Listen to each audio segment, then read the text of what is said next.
Jesus, nesse momento nós vamos ouvir a palavra de Deus. Queria convidar o pastor Jorge, vai estar ministrando aos nossos corações nessa noite uma palavra poderosa, que você abra o seu coração para ouvir o que o Espírito Santo de Deus vai falar. A paz de Cristo para a igreja. Amém. Quero agradecer a Deus pela oportunidade de estarmos aqui nesse culto de ativação.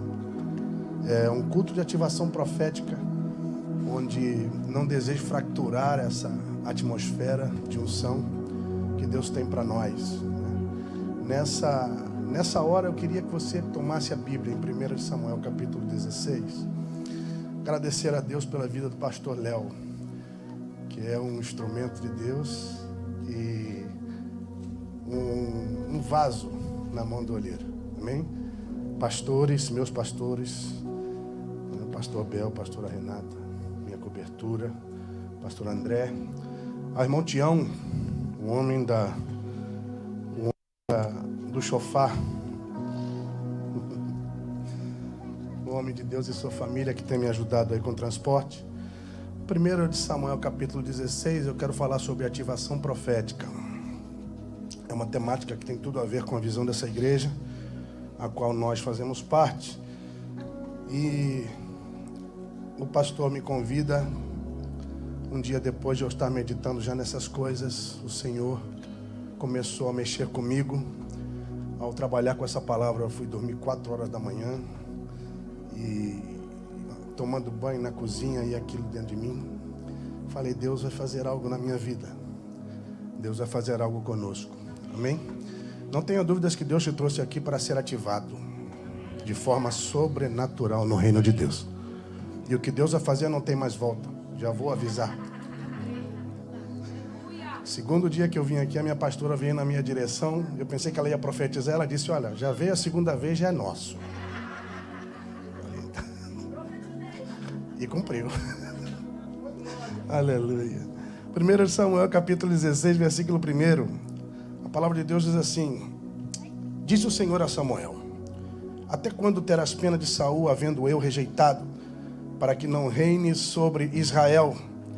Enche um chifre de azeite, ou vaso, vasilha, como queira, e vem, enviar-te-ei a Jessé, o belemita, porque dentre os seus filhos me provi de um rei. Amém? O Senhor nosso Deus, em seu reino, tem propósitos. O seu propósito se cumpre desde o início até o fim. Ele é o alfa e o ômega, o primeiro e o último. Ele é o autor e consumador da nossa fé. A obra do Senhor nunca é estorvada ou fica pela metade. Nada pode impedir a vontade e o querer de Deus. Quando Deus começa uma obra na nossa vida, Ele aperfeiçoa e essa se conclui até a vinda do Senhor Jesus. Todos nós que estamos aqui nessa noite estamos dentro desse propósito, desse plano de Deus. Não há nenhuma só alma ou vida que está aqui nesse lugar nessa noite que não tenha um desenho na sua vida de parte de Deus. Deus projetou algo para você e te trouxe para esse país e me trouxe para esse país e decidiu começar a fazê-lo. Algumas coisas talvez possam ter acontecido na sua vida, na minha vida, no decorrer desse caminho, na nossa história, que possa ter dado um pause ou estancado, possa ter parado, limitado o teu avanço. Mas eu venho te dizer nessa noite como profeta de Deus que Deus te trouxe aqui para ativar o teu ministério. Deus te trouxe aqui para ativar a tua vida espiritual. Deus te trouxe aqui para ativar os seus dons. Deus te trouxe aqui para ativar os talentos que você tem, aquelas palavras que foram profetizadas sobre a tua vida e sobre a eternidade. Aquele que começou a boa obra na sua vida aperfeiçoará, continuará e cumprirá para a glória dele nesta nação.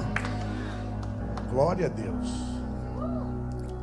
Deus sempre usou pessoas e elementos de forma sobrenatural para transferir funções, substituir posições e transicionar ciclos no Antigo e no Novo Testamento. Vemos a história de Moisés e Josué, vemos a história de Elias e Eliseu, e nesse caso a história de 2 sacerdotes. Um se chama Eli e o outro se chama Samuel. Deus precisava transicionar, Deus precisava fazer com que a coisa acontecesse, com que o seu propósito se cumprisse. Escolheu uma mulher estéril que gostava de orar. Essa mulher tinha um esposo que tinha uma outra competidora dentro de casa. Você conhece a história de Ana. E ela vai ao templo orar e com suas lágrimas de joelho faz um propósito diante de Deus. E Deus gosta de propósito, Deus gosta de compromisso. Ela disse, me dá um filho homem, e o seu Senhor me der, eu vou te entregar e consagrar ao Senhor como a maior oferta da minha vida. E Samuel foi gerado não só no ventre de Ana, mas primeiro nos seus joelhos. Ela dobrou o seu joelho no templo para buscar de Deus essa resposta. Encontra um sacerdote que não tinha visão, não tinha propósito, não tinha discernimento, não tinha olhos para ver o coração das pessoas. Eli olhava as coisas de forma aparente, superficial, exterior, assim como seus filhos que já estavam rejeitados por Deus. 1 de Samuel capítulo 2, versículo 30, o Senhor fala com Eli dizendo, aqueles que me desprezam eu rejeitarei e aqueles que me honram eu honrarei. Ele e os seus filhos foram rejeitados pelo Senhor e o seu sacerdote então era uma coisa aparente. Porém, antes que a lâmpada do templo se apagasse, antes que o propósito de Deus pudesse ser limitado ou desfeito, Deus já tinha colocado um menino de 4 anos dentro do templo. Esse menino nasceu dos joelhos da sua mãe e foi criado para ser o elo de ligação entre o período dos juízes e o período da monarquia.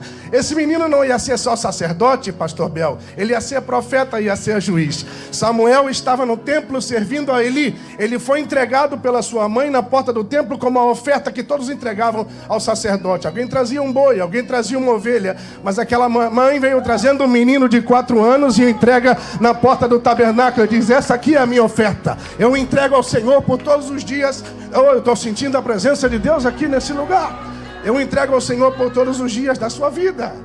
E ele foi entregue no templo, no tabernáculo, para servir ao Senhor. Aquele menino cresceu junto de Eli. Ninguém disse que ele iria ser um sacerdote. Ele simplesmente era um milagre de Ana. Ele era a resposta de Deus a Ana. O seu nome, Shemuel, significa pedido a Deus. Porque Deus deu a resposta a Ana. Por isso ele nasceu nos seus joelhos. E então Samuel cresce dentro do templo. Cresce já como uma providência de Deus, como um elo de ligação e transição de um período para outro, de um sacerdócio para outro, de uma fase para outra. Deus estava farto de ver Eli com sua aparência, de ver Ofni e Finéias com suas formas, com seus cultos que não agradavam a ele. Então diz, eu tenho uma provisão que vai sair de dentro do templo, vai sair de um anexo do templo, vai sair de um lugar escondido de dentro do templo. O menino vai escutar a minha voz, ele não vai entender, porque ele é inocente, mas no meio da inocência eu vou começar a ensinar ele a discernir a minha voz. Eu vou começar a ensinar ele a entender que eu falo com ele. Eu não preciso de profetas para falar com ele, eu não preciso do sacerdote Eli para falar com ele. Ele vai entender que eu vou visitar ele no seu quarto, na sua cama, chamar ele pelo seu nome e dizer, eu quero fazer de você um elo de ligação, um instrumento na minha mão para transferir, para transicionar um período a outro, de uma geração a outra geração. Ei, eu estou feliz.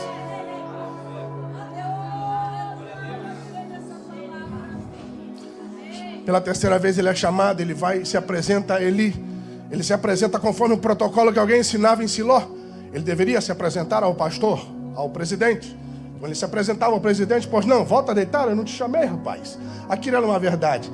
E a Bíblia diz que ele tornava a deitar no seu lugar. Ele tinha o seu lugar no tabernáculo. Ele não deitava em qualquer lugar, ele tinha o seu lugar no tabernáculo. Ele tinha propriedade nisso, sentido de pertenência. E ali ele foi criado. Na terceira vez que ele vem falar com Eli, ele diz, eu já estou entendendo o que está acontecendo com você. Eu lembro que assim ele fazia comigo, mas faz tempo que eu não ouço essa voz. Eu vou te mostrar o caminho das pedras, eu vou te dar a chave, a contrassenha. Quando ele te chamar de novo, diga a chave e a contrassenha e você vai ver um leque de revelação se abrir diante de você. Só que eu te aviso, não tem mais volta. Depois que isso acontece na sua vida, se destrava algo espiritual em você, que você não vai poder mais ser o mesmo. Você nunca mais vai ser o cidadão normal. Você nunca mais vai ser alguém comum. Você nunca mais vai ser igual a ninguém. Eu vou fazer algo na sua vida que você vai continuar ouvindo a minha voz na rua, no carro, lavando a casa, limpando o banheiro. Você vai continuar ouvindo a minha voz, pintando a parede, fazendo aquela obra.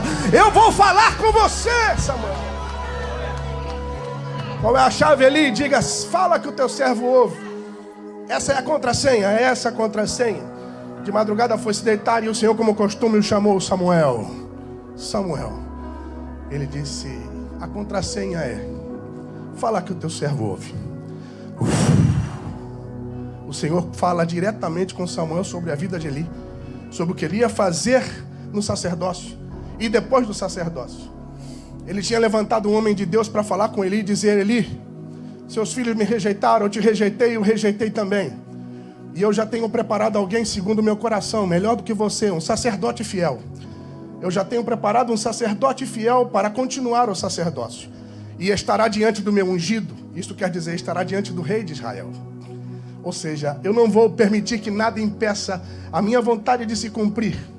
Neste período, neste momento em que Samuel então cresce na presença de Deus, se torna um sacerdote e é honrado e reconhecido como profeta.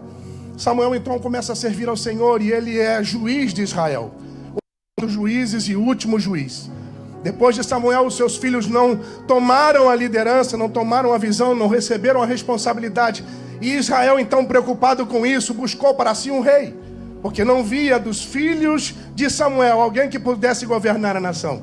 Então, pedindo para si um rei, o Senhor permitiu que Saul fosse ungido rei de Israel. Saul, que significa pequeno, ele mesmo se achava pequeno aos seus olhos, e Deus o tira de um lugar nenhum para colocar como rei de Israel.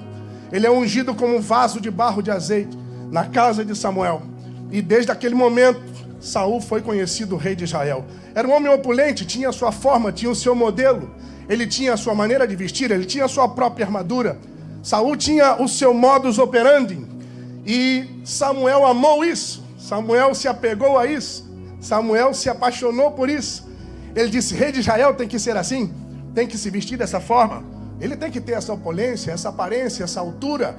Ele tem que ser bonito e vencedor como Saul. Ele tem que ser desse jeito. Entretanto, Saul começa a desobedecer a Deus. Saul começa a desobedecer a Deus e decepciona a Deus. E desonra a Deus. E é desprezado por Deus. E tudo aquilo que Samuel tinha depositado em Saul se frustra nele. Tudo aquilo que ele esperava, sonhava daquele rapaz se frustrou nas suas próprias escolhas. Não eram escolhas de Samuel, não era culpa dele, mas Saul se desviou do privilégio que Deus o havia dado. Porque cada privilégio tem uma responsabilidade. Cada unção leva consigo uma responsabilidade, uma cobrança. E Saul perdeu o privilégio que tinha.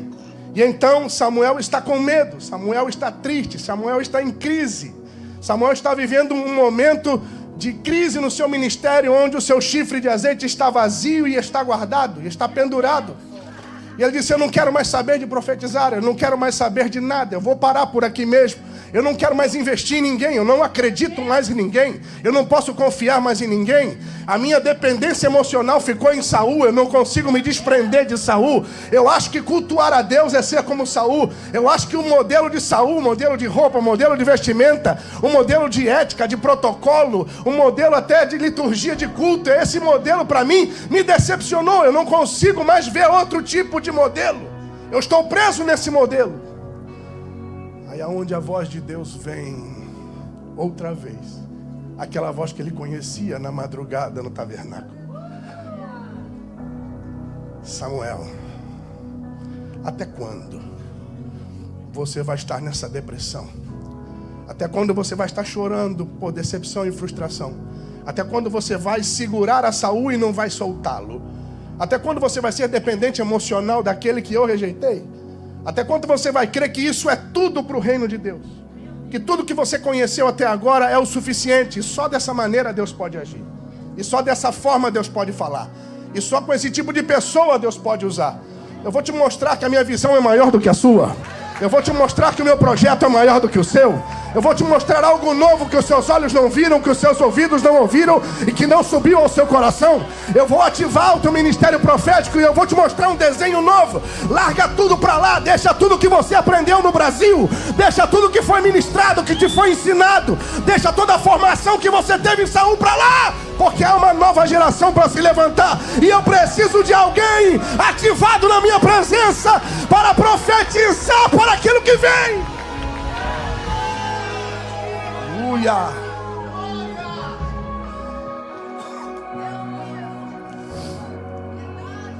Até quando você vai estar chorando pelo passado?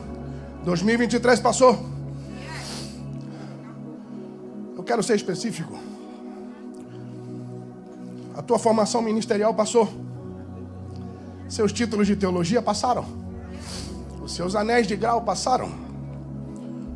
Aqueles quadros que você leva na parede, tudo isso é passado.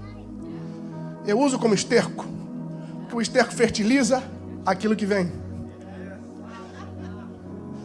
Isso tudo fez parte de um tempo na sua vida, de um ciclo na sua vida, de um período da sua vida. Foi necessário você aprender algumas coisas ali, porém eu tenho algo novo para te revelar. Eu não quero que você olhe as pessoas como você olhava Saul. Eu quero que você olhe as pessoas dentro do seu coração. Deus falou isso comigo dentro do banheiro. Deus disse para mim: enxuga os teus olhos, porque quero que os teus olhos estejam limpos para ver o coração das pessoas. Enxuga os teus olhos das lágrimas que você está chorando de frustração por alguém que te decepcionou, que pecou e caiu, que falhou, que te traiu, que te deixou para trás, que te abandonou. Enxuga os teus olhos dessas lágrimas, levanta a sua cabeça e começa a ver o coração das pessoas. Eu vou te mostrar quem são as pessoas de dentro para fora e não de fora para dentro. Eu vou te ensinar a escolher e a ver e a discernir. Você conheceu alguém que não tinha discernimento? Alguém que olhou para sua mãe e julgou ela como embriagada no templo? Eli era aquele sacerdote que não tinha visão de coração, mas eu vou te dar visão de coração. Se prepare, porque Deus vai começar a mostrar você coração de pessoas que vêm até você pedir ajuda, coração de pessoas que entram por essas portas do ministério, coração de pessoas que vão trabalhar com você lá no seu trabalho. Se prepare, Deus vai mostrar você além da letra, além da teologia, além do ministério, além do protocolo. Deus vai mostrar a você o coração das pessoas.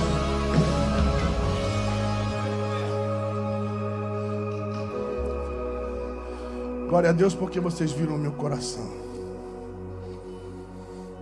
É muito mais importante ver o coração do que ver a aparência. Se você observar o capítulo 16, ele vai à casa de Jessé. Os 7 filhos passam diante dele, 3 soldados de Saul, conforme o modelo de Saul. E quando ele olha, tão acostumado com aquilo que ele estava preso em Saul, ele diz: este é o escolhido.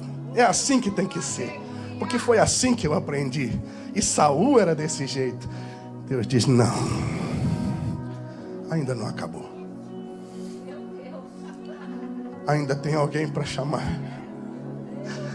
Eu tenho uma nova geração.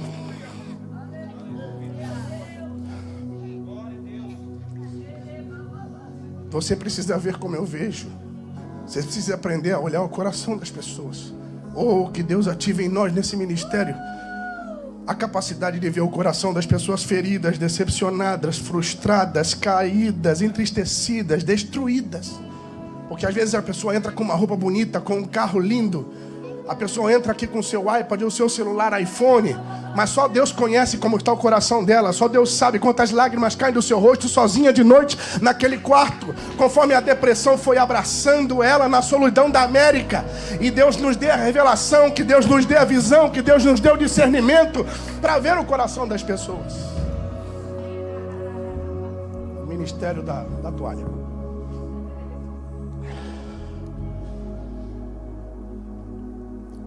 Ativar é dar atividade, tornar ativo, aumentar a propriedade de algo, colocar em funcionalidade. Tudo leva nessa história a crer que Deus é um Deus de transições. A própria história de Samuel é um elo de ligação de 2 períodos. O livro de Samuel foi escrito por Samuel até antes dele morrer, depois por Natã e Gade. Ou seja, o livro todo de Samuel, que era um compêndio também com reis, foi escrito não só por eles. A obra não terminou enquanto ele morreu. O livro foi escrito até depois que ele morresse, por Natã e por Gade. Ou seja, aquilo que você faz tem memória. Aquilo que você faz tem uma herança. Aquilo que você faz tem um legado. Você vai deixar um legado e alguém vai continuar aquilo que você começou. Quem sabe talvez um dos seus filhos vai tocar como você toca. Um dos seus filhos vai pregar como você prega. Quem sabe talvez um dos seus filhos vai começar a amar a Bíblia e vai descobrir coisas nela e sentir desejo de falar de Jesus na faculdade, de falar de Jesus na universidade, de falar de Jesus aqui na igreja. Deus tem um legado através de você. Não vai parar em você. Vem uma outra geração aí. Aleluia.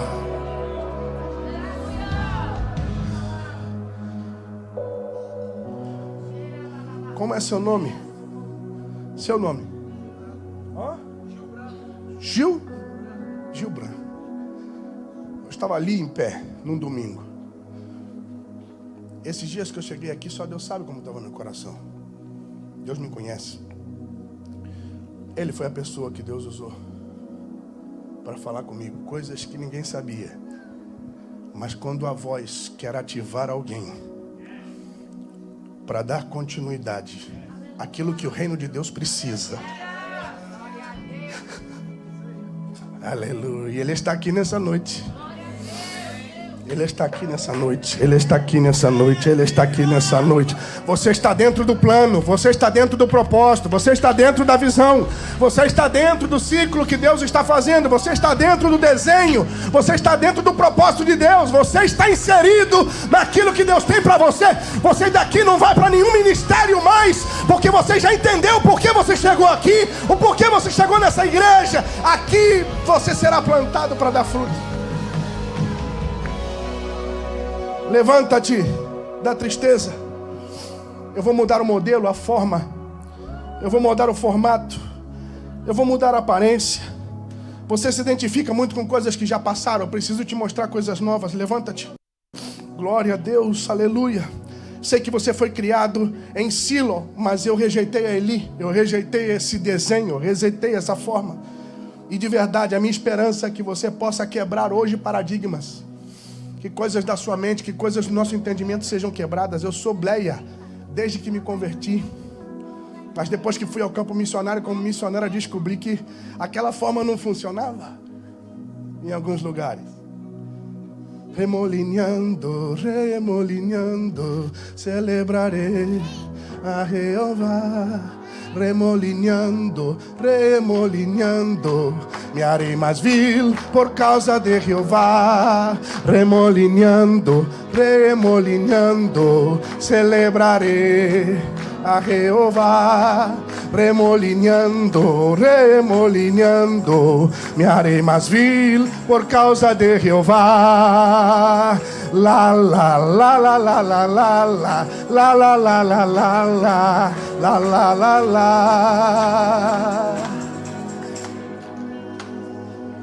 Eu cheguei na Colômbia e eu vi o povo dançando daquele jeito, Bleia. Eu com a mentalidade de Bleia, eu digo, meu Deus, o que é isso? Será que eu vou ter que correr, dançar também? Aqui tem. Algumas formas vão ser quebradas na sua mente. Alguns modelos precisam ser quebrados. Deus te trouxe aqui para te mostrar algo novo. Deus me trouxe aqui para mostrar algo novo. Levanta-te e enxuga as lágrimas. Eu quero abrir os seus olhos espirituais. Eu preciso, Samuel, consolidar a sua fé. Você precisa ser consolidado para aquilo que vem. Porque o teu ministério não acabou. Na frustração que você teve, isso foi só uma experiência, o teu ministério ainda não acabou. Mas, Senhor, o meu vaso está vazio, eu já abandonei isso. Eu disse que não queria mais. Aí alguém vem cantar e disse que você não vai parar. Eu falei, Deus está no culto. Eu já pendurei o meu chifre de azeite, eu não quero mais saber disso. Estou cansado. Eu vou fazer outra coisa. Eu vou deixar isso para lá. Pois levanta-te. Vai e busca aquele vaso de azeite. Porque o teu vaso está vazio, mas eu ainda tenho um projeto para você. O teu vaso pode estar vazio, mas eu ainda tenho um plano na sua vida. O teu vaso ficou vazio desde o momento que você não abandonou a visão de Saul. Isso foi se perdendo, isso foi indo embora. Você perdeu a alegria, perdeu o gozo, perdeu a naturalidade, perdeu a liberdade de me adorar. Aliás, você fica com medo de me adorar? O que vão pensar de mim? Olhando para o seu lado, olhando para o outro, o que vão ver? O teu vaso ficou vazio. Porque o nosso vaso fica vazio cada vez que a gente não larga alguma coisa que nos machuca. O vaso do profeta está vazio, mas Deus ainda tem. Deus libera azeite para esse vaso. Eu fiquei pensando, como é que Deus ia mandar ele encher o vaso de azeite? Teria que ter azeite. Ou seja, se o vaso está vazio é porque não tinha azeite. E se não tinha azeite, como ele ia encher? Deus, quando dá uma ordem, ele já provê algo antes. Deus já tinha preparado um azeite para ele encher o seu vaso. Antes que ele pensasse, ele tinha uma missão para fazer, ele não ia parar, ele não ia desistir, ele não ia ficar no meio do caminho e não ia faltar azeite para o seu vaso. Deus tem azeite para o nosso vaso. Quem sabe você entrou aqui com o teu vaso vazio. Existem muitos vasos de Deus que entram numa reunião como essa e ficam para trás olhando. Eu fui pastor, eu fui presbítero, eu fui profeta, eu fui regente de coral, eu fui líder de congregação, eu cantei para o Senhor. E o meu vaso ficou vazio pelas frustrações, pelas decepções, pelas feridas do caminho. Mas você ainda é um vaso. E você ainda está aqui. E você está aqui porque Deus quer ativar você como vaso, como profeta de Deus. Você não vai parar, você não vai desistir, você vai terminar, porque aquele que começou contigo é fiel para terminar na sua vida. Não importa onde, não importa quando, não importa com quem, você não vai ficar pelo meio do caminho. Deus vai criar dentro do seu plano, do seu propósito, um lugar para você agir. Levanta-te, toma o teu vaso, enche de azeite, porque eu quero te usar. Estou terminando. Deus restitui ao profeta aquilo que ele tinha perdido. Uma das coisas que Deus tem falado muito na minha vida: se eu vou restituir no seu ministério o que você acha que nunca ia acontecer de novo. E eu venho profetizar nessa noite essa palavra para ativar você. Você pensou que nunca mais ia acontecer de novo, mas tem um azeite que ainda ninguém viu. Tem um azeite novo, batido, daquele que não se apaga, porque o do templo se apaga, mas aquele que Deus coloca em você não se apaga. Aleluia, aleluia. E você precisa desse azeite. Você não precisa de dólar, você precisa desse azeite. A gente acha que precisa de dólar, a gente acha que precisa de mais contratos, a gente acha que precisa de mais relações, de mais pessoas para nos ajudar, mais oportunidades. Aí a crise vem, aí as portas se fecham, aí o governo vai mudar, vem uma nova eleição, mas o azeite que está em você não falta, o azeite que está em você não falha, o azeite que está em você permanece, o azeite que está em você faz você prevalecer, continuar, ir adiante, seguir e prosseguir e cumprir aquilo que Deus tem na sua vida. Você não vai parar, você não vai voltar ao Brasil. Se você tem um vaso, ainda que ele esteja vazio, mas você tem um vaso, isso é sinal que Deus ainda tem algo contigo. Ele podia ter jogado o vaso fora. Eu vou jogar esse negócio fora porque eu nunca mais vou usar mesmo. Mas quem tem um chamado de Deus pode até dizer: eu não quero mais. Mas deixa a Bíblia ali. Eu não quero mais, mas o violão fica lá. De vez em quando as lágrimas vêm louvando ao Senhor. Eu não quero saber nada disso. Mas quando fecha a porta da casa, está limpando, a presença de Deus visita ela lá, limpando. Eu não quero saber nada disso mais. Mas o vaso ainda está ali.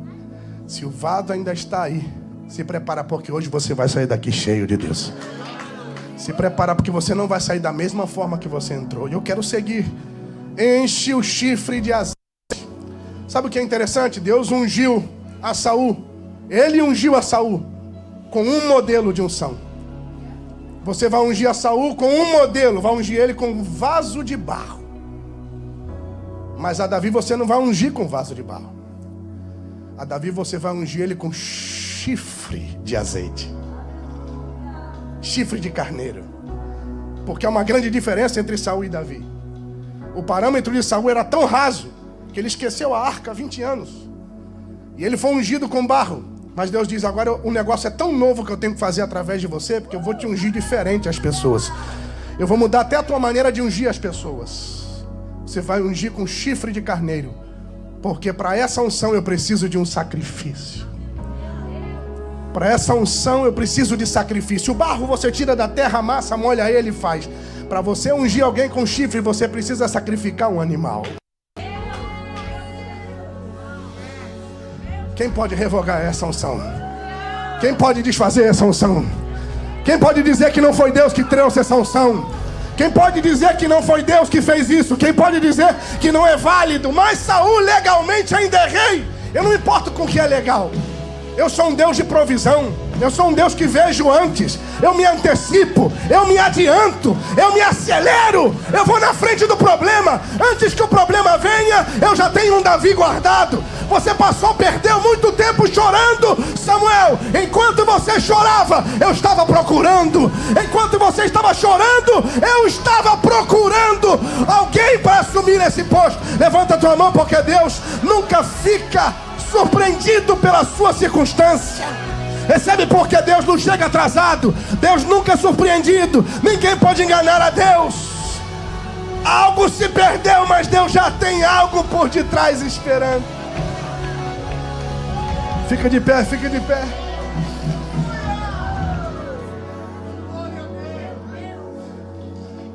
Enche o teu chifre de azeite, Samuel. Eu tenho que fazer você andar 50 quilômetros de onde você está. Você vai passar no meio da guarnição de Saul. Ou seja, você vai passar no meio dos fofoqueiros de Saul. Ele ficou com medo? Se eles verem eu passar, eles vão dizer para Saul que eu estou indo fazer algo em Belém. Como é que eu vou fazer? Primeiro o seguinte, você entenda uma coisa. Enche o vaso de azeite e vem. Ele não disse enche o teu vaso de azeite e vai. Ele disse enche o teu vaso de azeite e vem. Ontem nós estávamos em Brentford e Deus falou dessa maneira. Por que ele diz vem? Porque Deus já tinha chegado primeiro.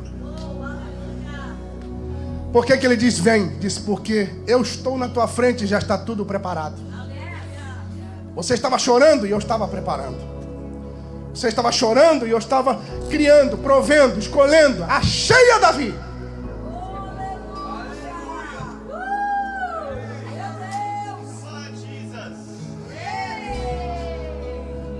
Não chore pelo que se perdeu.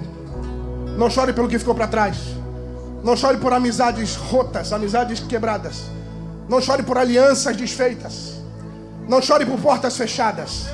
Não chore por amigos que ficaram em 23. Não chore por pessoas que não te valorizaram, por pessoas que não te honraram. Não chore por oportunidades aparentemente perdidas.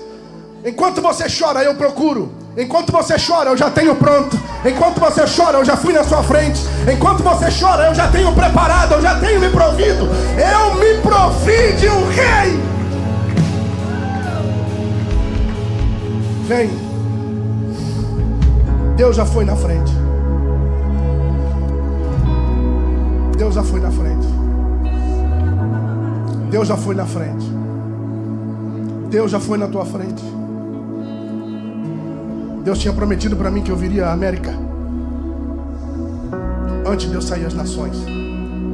Como missionário eu estive na Argentina, no Peru, no Equador, na Colômbia e na Venezuela. Na Venezuela chavista e depois de Chaves, Maduro. 11 anos servindo como missionário na Venezuela. Entrei com uma mala preta, Edgar. Entrei com uma mala negra, com uma maleta negra, pela fronteira com Colômbia e Venezuela. Fui a um bairro, comecei a pregar de Jesus. Fiz grupo bíblico nos lares, discipulado, batismo. Passei por processos. Dali foi uma cidade grande chamada Maracaibo, fronteira com Colômbia, pela zona indígena. Os anos se passaram e Deus tinha dito: você vai à América, vou te levar à América. Tenho um plano contigo em América.